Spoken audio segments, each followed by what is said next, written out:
Faria is interesting in that she is set up for a synergistic deck that never came to fruition, something akin to Soul Sisters from Magic. Gain life, get buffs, but she never got her equivalent to Ajani's Pridemate or Sarah's Ascendant. The best card she got was Glorious Castle Town, a 2-cost addition that when you gain life, target Resonator gain +300/+300.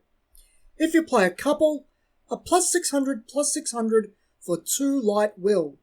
At the time, isn't bad, but it's a lot of dedication for such a mediocre payoff. She has the Knights of North and South, but they only gain the buff for 1 stat, and it's temporary, not a counter like Ajani's Pridemate. On top of this, 2 Light Will for 200 life is rather costly. This exact amount of life would cost just 1 Light Will on later cards. Faria is actually reflective of a lot of the Alice Cluster rulers. Amazing concept, underpowered, support isn't there, ended up crap. Faria is also not helped by the fact in Grim Alice New Frontiers, Vlad Tepes exists. For 2 Void Will, she drains 200 life from your opponent. Inflict damage, gain life, absolutely better in every way. After paying Faria's judgment cost of 2 Light Will, she becomes an 800/800 J-Ruler with target attack, later called Precision. I am fond of Precision as a mechanic, so I like that. When she flips, she ramps you 1, being one of the 3 7 kings that do so. Always good. When she attacks, she recovers target regalia you control. Now this can be any regalia, but it's specifically designed for her Excalibur. The only other card that really benefits from it is Schrodinger, the Fallen Black Cat, but you wouldn't use that in Faria.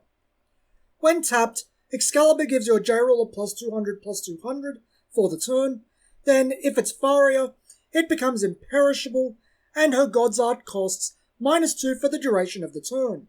While pumping her to 1200/1200 and gaining imperishable is good, getting the God's Art discount is better because it has a total cost of 2 Light Will and 4 Void. For that you get God's Breath, a game-ending move. Recover all your Resonators. Resonators aren't locked to 1 attack a turn. They get to swing in again. Sounds good till you realise this is entirely dependent on your board being in a state where you can win that turn through attacks. That's not in your opponent's best interests, so they're going to work against that. Just to finish up the regalia, Excalibur can discard extra copies of itself to produce Light Will, which can be helpful, and it can banish itself to give your J-Ruler imperishable. Sounds good till you remember Black Moonbeam can't be responded to. Black Moonbeam will be brought up a lot over these videos. Oh, what a mistake that card was. Faria may have that mad art I love, and a ton of potential on her ruler side, but like a lot of rulers of this era, she's not good.